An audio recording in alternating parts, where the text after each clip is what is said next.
guys, I'm Siobhan. And I'm unlucky. Before I tell you more, please like and subscribe to MSA.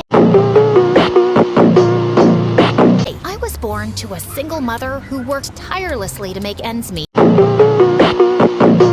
And believe me, they were rarely met. But even though we were always drowning under a pile of bills, my mom was weirdly positive, and she raised me to be the same. But I was just built differently. But Faye scored less than I did, and her parents got her an iPhone.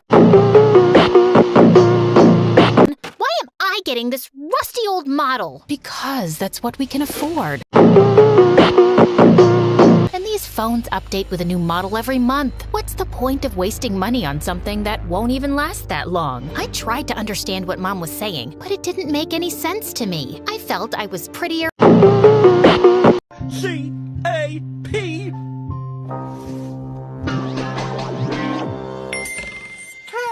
And smarter than most girls my age. I got good grades and never got into trouble, so why couldn't I have expensive things? It didn't seem fair. As time went on, I realized that to live comfortably, you needed money. Lots of it. And constantly compared my life with kids around me. I loved Faye. We'd been together since kindergarten, and even though she was richer than I was, she never treated me any differently. She even had an older brother, Freddie, who I always thought had a little crush on me.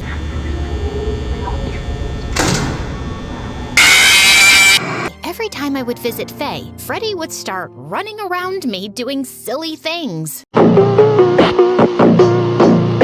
So, Siobhan, are you into music? A little. Awesome! Freddie ran outside and came back with a small Casio. He started playing, and it was like someone had murdered my eardrums. It was horrible. So, what do you think? It was awfully amazing. This is so good, people don't deserve to hear this. I mean, it's so good, it won't be fair to other musical genres, right? You should keep this beautiful talent hidden. You know what I mean? I guess. So, yeah, Freddie was a bit slow, but he was sweet, and when he asked me out for prom, I couldn't break his heart. He was Faye's brother, and she'd always been so nice to me. This was the least I could do, but prom was right around the corner, and I had nothing to wear. I asked Mom to get me a new dress, but as always, we were out of money. So I used up all my money to get her a bouquet, and even bought myself a new prom dress. On the night of the prom, I looked like a total vision, and when Freddie came to pick me up, he was blown away. He couldn't stop complimenting me. And we were on the dance floor when he took a gold bracelet out of his pocket. I saw this, and I was instantly reminded of you. Freddie, it's beautiful, but I can't accept it. Why not? I even got it engraved for you. I've always thought you and I have had a connection. In fact, there's something I want. Did you hear that? What? Someone's calling my name. I'll be right back. But And I just ran away before Freddie could say another word. I knew he was gonna confess his feelings for me, and I had no plans of saying yes. Hey, yo, what the fuck? I was catching my breath next to the washroom when this guy from my class, Hank, approached me. Hey there, pretty face. What are you doing standing alone like this? Waiting for my date, actually. You mean the guy you were dancing with? I saw you two, and trust me, there was no spark. You deserve someone who knows how to treat you well. Someone like me. So what do you say we ditch this dumb prom and go somewhere better? I thought about it. I couldn't go back to Freddie after blowing up his proposal in his face, so I dropped him a text saying I wasn't feeling well and left with Hank. He took me to this mad party at some mansion outside the city, and it really helped me take my mind off things. I thought I'd talk to Faye the next morning, but when I got back home, I saw her sitting on the porch. Faye, I can explain. Explain what? That you ditched my brother for that shady Hank? Freddie and I saw you leave with him, so don't you dare lie to me. Yes, I went with Hank, but Freddie was about to confess his feelings for me, and I panicked. C-A-P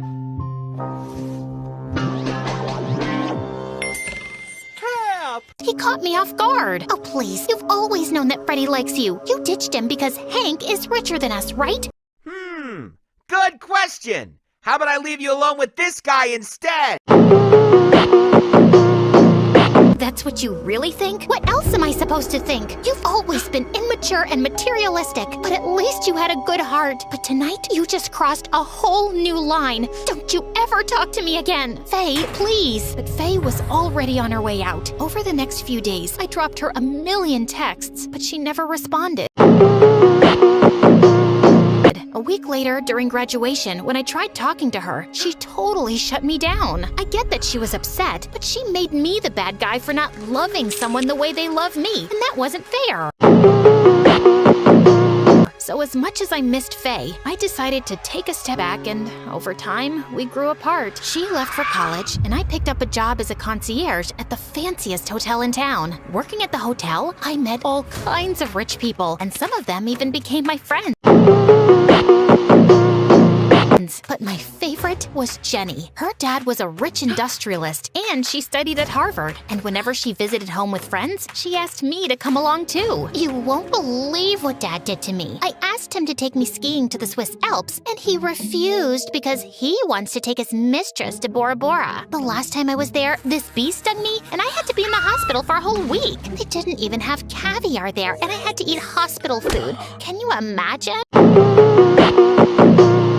First, it felt nice to be part of Jenny's circle, but the more I hung out with them, the worse I felt about my situation. So one day, when Jenny suggested we go shopping, I decided not to go. But why? Is it about money? You know I can always cover up for you. I know, and I'm really thankful for that, but I don't want your friends to think I'm taking advantage of you. Okay, firstly, those girls are not my friends. Yeah, we hang out, but they don't know the first thing about being smart. I'd rather be with someone who values hard work, like you. You really mean it? Of course I do. Now can you come, please? Hey, yo, what the fuck?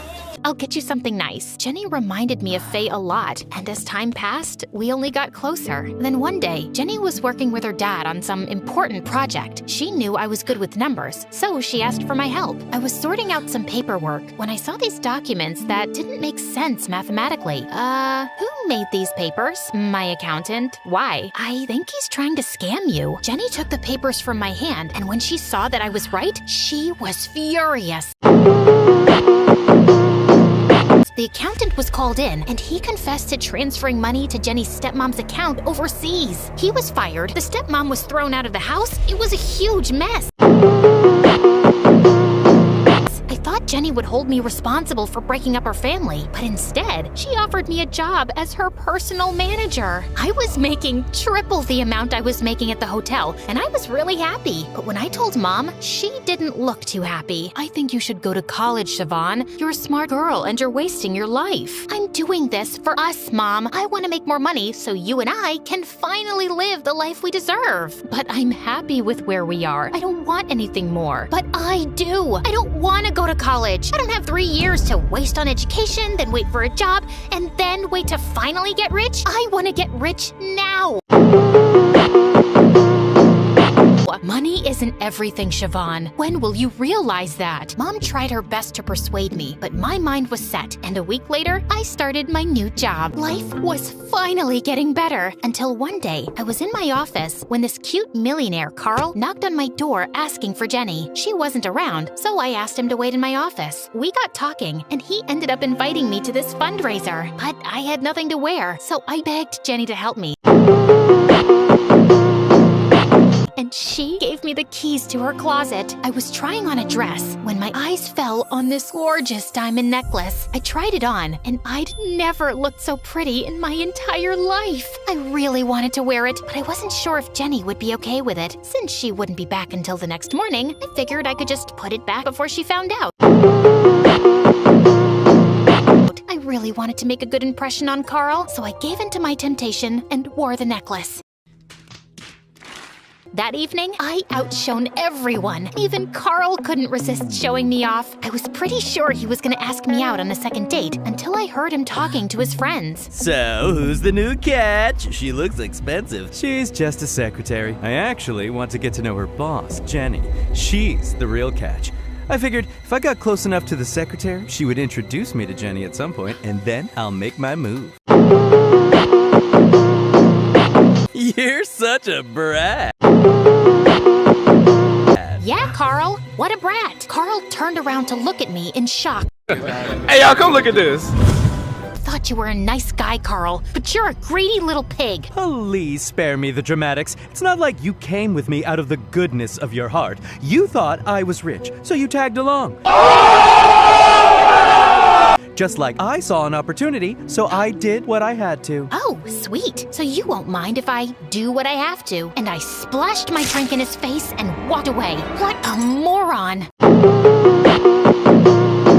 I was so angry. I kept walking till I realized I no longer recognized the street. I turned around to leave when suddenly 2 men jumped out of nowhere and blocked my way. I panicked and ran, but they were too fast. One of them pushed me, and the other snatched the necklace from my neck and ran away. I screamed and howled, but no one came to my rescue.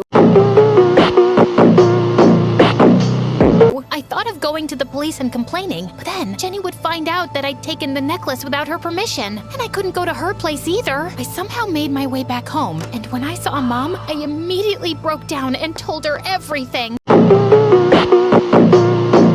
I'm so sorry, Mom. You kept showing me the right way, and I kept ignoring you, and now I've landed all of us in this mess. Just glad you're okay, Siobhan. And don't worry about that necklace. I'm sure we can work something out. My mom calmed me down, and the next day we went to the bank and took out a huge loan against our house. Luckily, I managed to replace the necklace and dress without Jenny knowing anything, and then I just put my resignation down. Jenny was a bit shocked, but I told her I'd gotten into a good college and wanted to continue my education. And soon after, Mom and I left town. Years passed, and my life went from bad to worse. I did waitressing in the morning, babysitting in the evening, and even taught at a local school. Even Mom picked up 2 shifts at work, but we still couldn't make enough money to repay the loan.